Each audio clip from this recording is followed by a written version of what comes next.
We have been seeing a lot of focus coming through on that oil price, sitting at around $112 a barrel. We have a rhetoric coming through from the International Energy Agency talking about pumping around 60 million barrels of Brent crude oil into the market over 30 days. We've also seen OPEC saying that they're not going to be increasing their supply going forward. And then we also have to throw in the geopolitical tensions.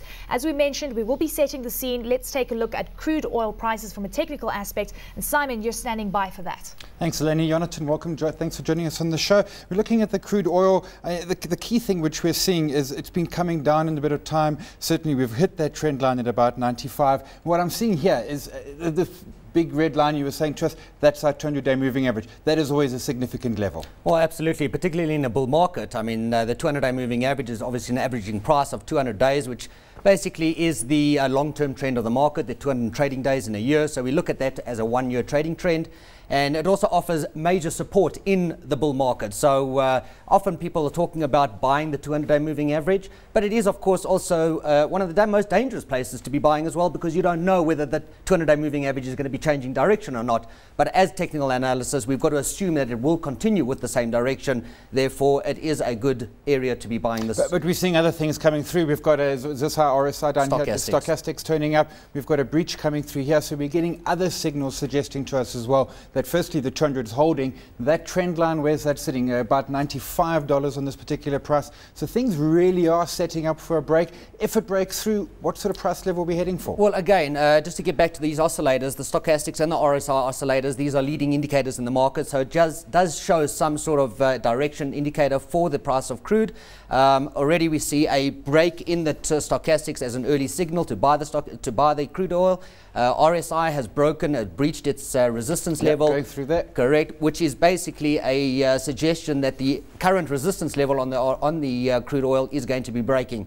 If it breaks and holds above that 95, our immediate target is the $104 barrel. And bang goes our petrol price decrease. Okay, let's move to the resource sector, which feeds into it. Resources, I mean, what we're looking at here, again, is this the 200-day moving average? But we've also got a support trend line here. How far is that going back? That's 3-year support line. So it's a very, very strong support line. It has been tested on numerous occasions within the 3-year period. And we can see clearly that the Resi has bounced off that yet again at around the 51,000 level. And again, you've got the RSI as a leading indicator, breaching its own resistance level, which all suggest that the Resi resistance level should break as well. That should be around the 54,500 level. Okay, so we're looking for a break there. Are we getting a sort of a target here? Or where are we going to head up to? Well, around the 60,000 level. That's the next immediate high that we should be looking for. So potentially a 10% run here. I'm interested, the trend line down here on the RSI, that break is significant. You're taking that as important. We were getting lower lows, lower highs rather. Now we've actually gone through it. Well, absolutely. And also, if you have a look at the higher lows as far as the RSI indicator is suggesting, together with the lower lows on the price chart, that is known as convergence, which means that downtrend is slowing down, and we should expect the Resis to start moving back up again. Great. We set a scene. Eleni, back to you on the desk. Thank you so much for that, Simon. Well, very quickly, let's get Anthony's view on technical analysis when it comes into buying into the market. As Simon and Yonatan were alluding to, quite dangerous to buy into the bull market, and that's what we're seeing from the Brent crude and crude oil price perspective. What is your sense? Do you think it's about moving away from the noise and looking at the technical side of things, or is it also about fundamental analysis? Well, Eleni, we are long-term investors. We don't get too wrapped up in the timing of investments, but rather the long-term fundamental drivers of why prices should go up. And I think with respect to crude, that the long-term mismatch between demand and supply is quite apparent. Yeah. I think that supply is ever harder and ever more expensive to find, and demand is ever increasing.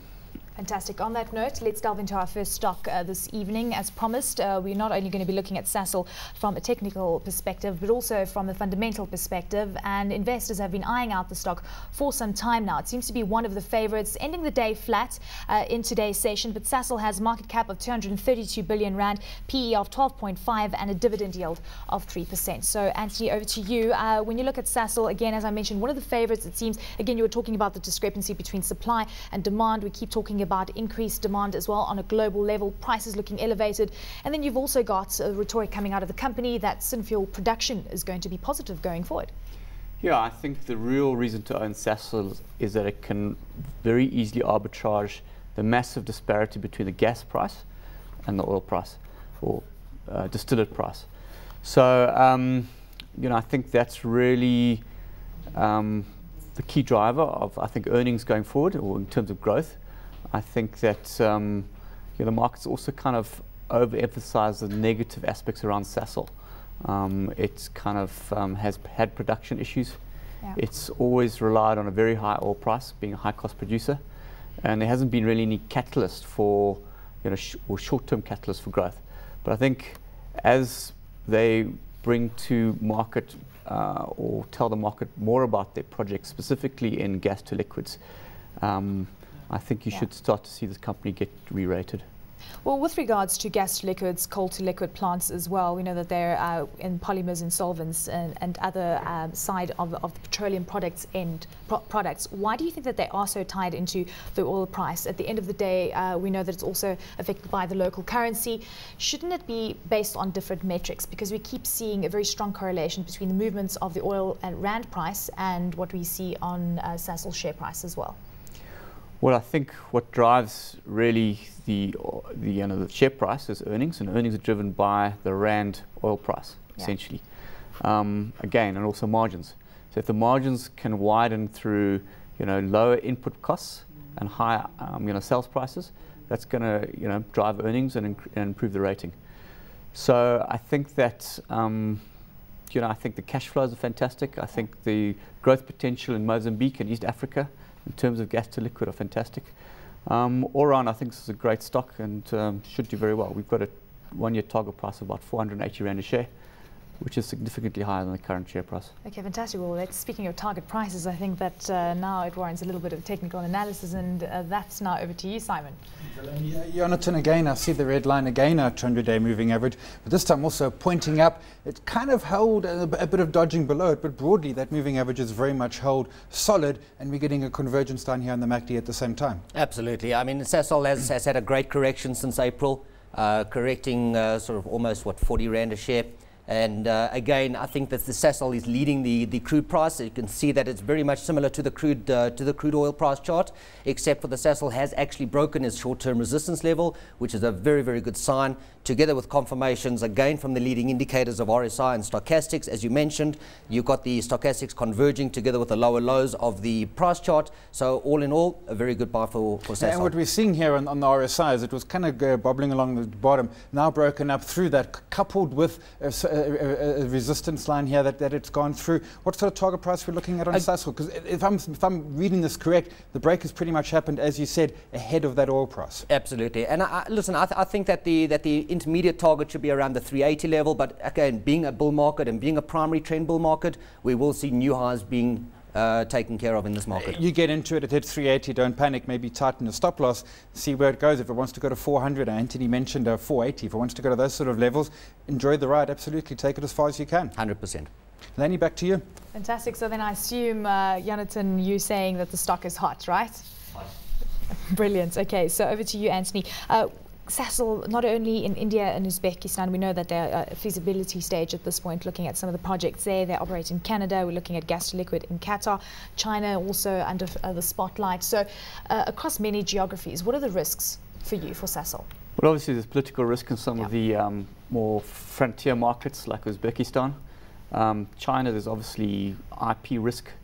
But I think really Sasol's kind of one of the world experts in terms of gas to liquid. I think they are one of the biggest producers in the world, one of two who really kind of have mastered this Fischer-Tropsch technology. I think in an environment where you are finding, well, there's a massive kind of glut of gas through this new technology called fracking, which has kind of produced a lot of shale gas. And I think the historic ratio of gas to crude was about 7. It's now 27. So, you're seeing potential for that kind of, to make money out of that massive margin is huge. So in other words, Sasol hot for you at this point. And it's sitting at 360 Rand, and you're talking about 480 by the end of the year, if I'm not mistaken. We think that the Rand could also weaken, and that could be a real kicker in the share price. Fantastic. Let's delve into our next stock, and we're looking at BHP Billiton. Again, it seems to be one of the favorites when it comes to balance sheet performance. We know that BHP Billiton, again, spread across many geographies and across various commodities. Market cap of 575 billion Rand, PE at 11.6, and dividend yield at 2.4%. And of course, the company has recently wrapped up their share buyback. Big question is whether they're going to be embarking on that once again. So, Anthony, your sense on BHP Billiton? Well, the key drivers of earnings in Billiton are iron ore and oil, and they've kind of relatively been outliers in terms of price in the last couple of months. So the price of Billiton's held up relatively well relative to its peer group in the diversified mining sector. But the real story behind Billiton, or BHP Billiton, is the cash flows that it's generating, and what management intends to do with those cash flows, which will kind of drive the investment story. $10 billion share buyback, as I alluded to, actually ended at the end of June. Absolutely. The question as to whether they'll do it again. So the CapEx program is well underway. They've got several projects where they're ramping up CapEx. Jansen Potash, Olympic Dam, Samancor, Port Hedland, Misery, Diamonds, Worsley. So the list is huge. But I think even though the capex spend is likely to, likely to take up a lot of their cash, there is a prospect of them putting in another share buyback program, which could really drive the earnings per share of the company. Simon, we've got BHP Billiton sitting at 267 Rand. Again, it seems to be one of the favorites because it's so diversified. Technical analysis. Yonatan, please tell us what we're seeing. Yeah, Yonatan, the first thing you're saying, some medium-term resistance, 269, close today, 267, so not yet firing. So do we hold back a bit, see how it goes? Certainly we've got some oscillators down below, which have broken up again, giving us that kicker. I suppose it's all about being comfortable where you're buying this market and what kind of confirmations that you're going to be getting. Now, I always would prefer to have a confirmation that the downtrend has in fact broken. So I would then wait for the 269 to breach itself and for prices to at least hold above the 269 for a while before jumping into the stock. Again with the RSI, a leading indicator suggesting that resistance level will be breaking shortly. Again, the 200-day moving average. This time we actually came down below it.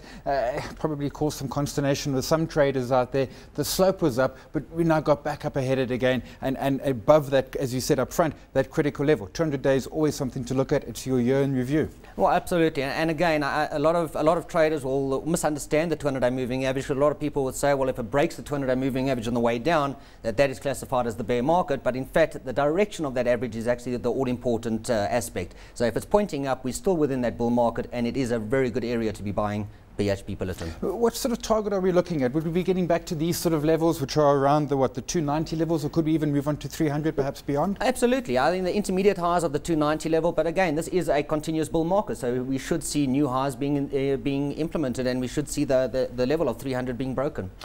In that bull market, what we're always saying about it, bull markets, when it comes back, has found there's opportunities to get back, and that's the sloping line. Billiton, for you, hot or not? Hot. Hot. I want to throw back to the desk. Anthony, I want to throw a quick question to you. Is Billiton going to do us a big deal? They tried potash, they tried Rio Tinto, they seem to be buying back shares. Is that what they're saying? Forget the big deals, let's focus on the share buybacks? Yeah, management have definitely indicated that the big deals are off, and it's all about kind of, organic growth.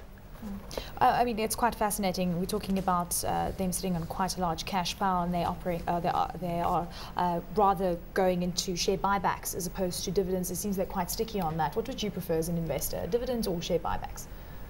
Share buybacks. We think that obviously it's slightly more tax efficient, yeah. But we would like to own this company really for the earnings or the share price appreciation, and share buybacks kind of lead to that. With regards to Chinese growth and Chinese demand, we know that is also a big question mark going forward. We have been seeing a deficit in some of these markets. We know that iron ore is under the spotlight. Copper is also seems to be one of the favourites going forward. And then we also had floods in Australia, a geography where BHP Billiton, of course, has quite a bit of a presence. Your view on that? Do you see that as a negative, or do you think it could actually resolve itself? Well, we think that the Chinese government is kind of engineering a soft landing in terms of the economy. So we are fairly constructive in terms of the risk of inflation. We think that they're very close to finishing the tightening cycle. Yeah. And we would look to see inflation coming back quite sharply. So in that kind of environment where you've got pickup in potential demand from China, you've got the rest of the world starting to turn around slowly, you've got a potential for a weak dollar through further kind of stimulus in the States, you know, we think that commodities are the place to be. You know, we think also with the risk of political risk increasing in South Africa, the potential for a weakening rand is getting ever and ever higher. Yeah. So we think on a terms of risk-return basis, the global diversified miners are quite a good place to be at the moment. Fantastic. So BHP Billiton hot for you as well? Hot. Okay. Mr. Simon Brown, Sasol, is it hot or not? And also your view on BHP Billiton. Sasol always hot. If you own a car in this country, you've got to have Sasol. I like the IP more than anything else. And Billiton, I think, I think when you start a portfolio and you need to buy that first share, I think if your first share is Billiton, you're always going to go well. Fantastic. And Sasol for you as well? Sasol, absolutely. Sasol's probably the second share that you buy.